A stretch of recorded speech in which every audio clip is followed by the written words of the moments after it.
Hello everyone. In this video I'm going to explain how to write your first Linux kernel module. Let's get into the video. To write a simple Linux kernel module, we have to follow the below three steps. First one is you must have below two functions. For example, if you are writing any user space C application, then you can able to see main as the entry point. So after your main function, whatever the statement you have put, that will be executed one by one. Similarly, in kernel modules, kernel provides two macros. One is module init, another one is module exit. Module init macro is the entry point of your module. In init function, whatever you have put, we will pass that as an argument in the module init. Similarly, module exit macro is the exit point of your module. In module exit macro, you will pass your cleanup function as the argument. Second one, you have to mention the license of your module. Mostly in Linux we use GPL license. For example, if you are using vendor related modules, then you have to give your proprietary licenses. Third step is you have to include some of the header files for your kernel module. For example, here for module init and module exit macros are defined inside linux slash module.h. For print k log level debugging and all, we use print k statements that will be defined in the linux slash kernel.h. To build a linux kernel module, we have to give the below build command. For example, if you are writing any user space C application, we are using gcc to compile .c file into .object files. In similar way, if you want to build your linux kernel module, we are not using standard C library headers.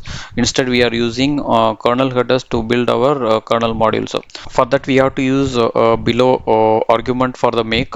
After make, you have to give -c option, which tells the kernel build system to look into the kernel's top make file where your kernel headers are defined. Then you have to give capital M equal to your present working directory where your module and modules make file are defined.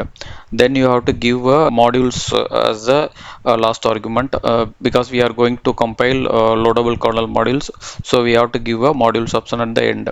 So similar way, to clean a modules, we have to give my make -c option. Then you have to give the kernel headers path. Then we have to mention our modules directory where you have defined your .c source file, then your make file. Then finally you have to tell the option whether you are going to build a module or you are going to clean a modules. In Makefile, you can add below entry obj -m colon equal to test underscore hello.o. If your source file is test underscore hello.c, then you have to give test underscore hello.o. This will generate a .ko file, test underscore hello.ko file. That is our final kernel object file. There were two options in the Makefile. If you see your kernel's Makefile, there will be obj -m or obj -y. Also you can see obj -m will make loadable kernel modules. Obj -y will make your modules into the static kernel image. That means it goes into the kernel's bz image. After generation of your .ko module, you have to insert your kernel module into the running kernel. So for that we are using insmod command. It needs sudo permission to insert your module. Insmod actually will call init underscore module system call to load the kernel module. Similar way, if you want to remove the kernel, you have to use rmmod command. This will call delete underscore module system call to remove the kernel module. If you want to list your currently loaded modules, you can use lsmod command. It will actually read from sys modules directory and it will list in the console. Here I'm going to show you the same thing in practical. So actually I have already written one module, simple module. So if you see this source code of this module, first I have defined the necessary headers for our module. First one is linux slash kernel.h, which is mandatory for our print case statements. Then linux slash module.h. This is actually mandatory for our module init and the module exit macros. These macros are defined inside linux slash module.h. Then you have to mention your license for your module. So I have mentioned here GPL license. So if you are using a different proprietary vendor module, then you have to mention your license as a proprietary license. Then you have to write your init and exit function. So inside init function, you have to do all the necessary initialization for your module. and inside exit function, for example, if you have already allocated some memory in init function, if you want to deallocate your memory, then you have to do all these cleanup function inside, write it in your exit function. So then for module underscore init macro, you have to pass your init function as a argument.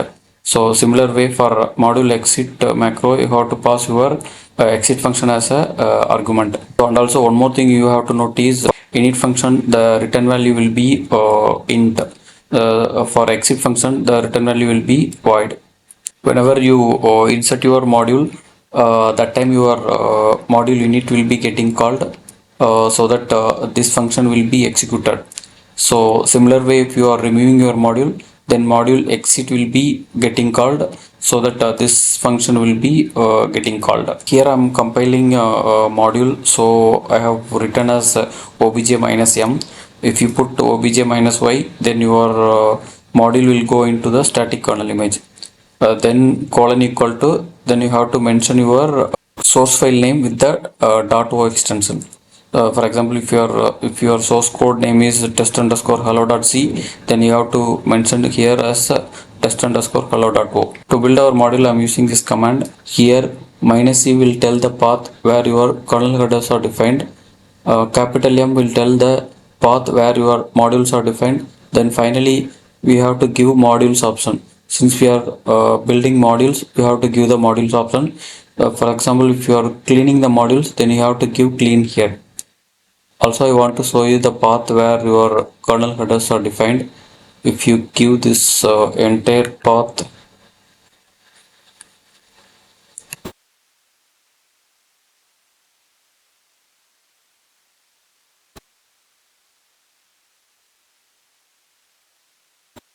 it goes to actually my VMware system, my Ubuntu has this kernel version, so it goes to this directory, then the build directory where your all the kernel headers are defined.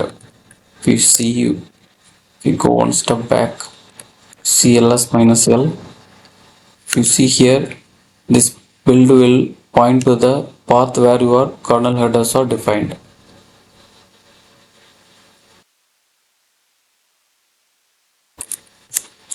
It has built our test underscore hello.ko file. Now I want to insert our test underscore hello.ko into the kernel. So for that I am using insmod command, sudo insmod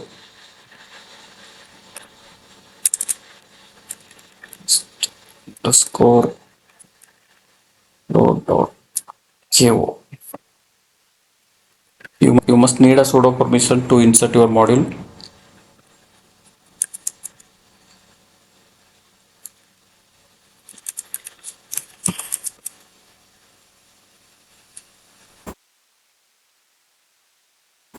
Already I have inserted a module, so it is saying file already exists.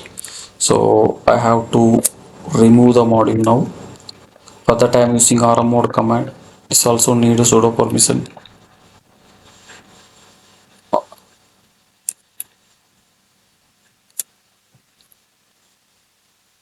For rmmod, no need to give that .ko extension. It will remove. So now I want to insert it again. So now it has inserted. If you want to check the message which you have put in your inside init function, here in init we have put this one in init, and test init is the function name. If you want to see that message in user space and all, if you give printf, it will directly show you the console. In kernel space you have to use dmesg command for that, so I am using dmesg. If you see here in init test init, our message is coming. Again I want to remove the module. For that I am using sudo rmmod. Now if you see dmesg, see here the last message is exit now.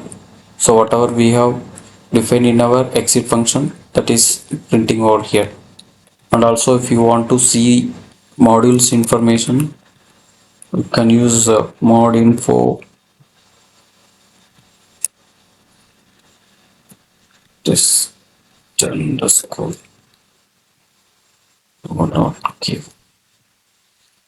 See here, mod info will show you the your modules information. Here first one is your .ko file name, then we have mentioned license as GPL, then the sources is a hash value for our .c files.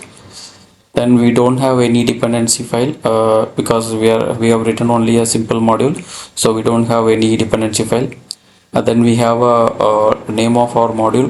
Then this is a magic.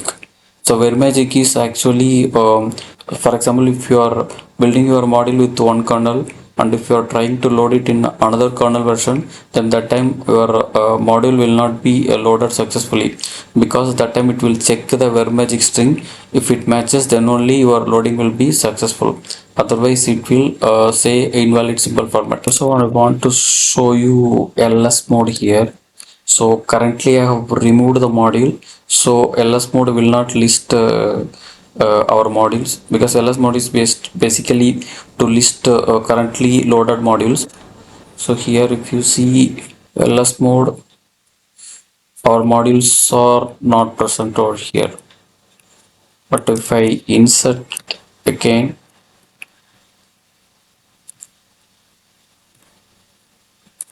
we see lsmod once again.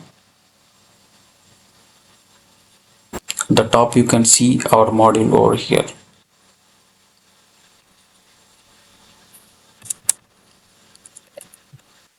Here I have compiled our module for x86 architecture. This is a native compilation. This will only work in x86 machine. If you are trying to load this same module in ARM architecture, loading will not be successful. For example, if you are trying to load the same .ko file into a BeagleBone or a Raspberry Pi board, which uses ARM architecture, then the loading will not be successful, because it will check for word magic string. That time it will be different for that architecture. So in my next video, I am going to explain the cross compilation for our module. I will insert the same module into the Raspberry Pi and I will show you the demo. Thank you for watching.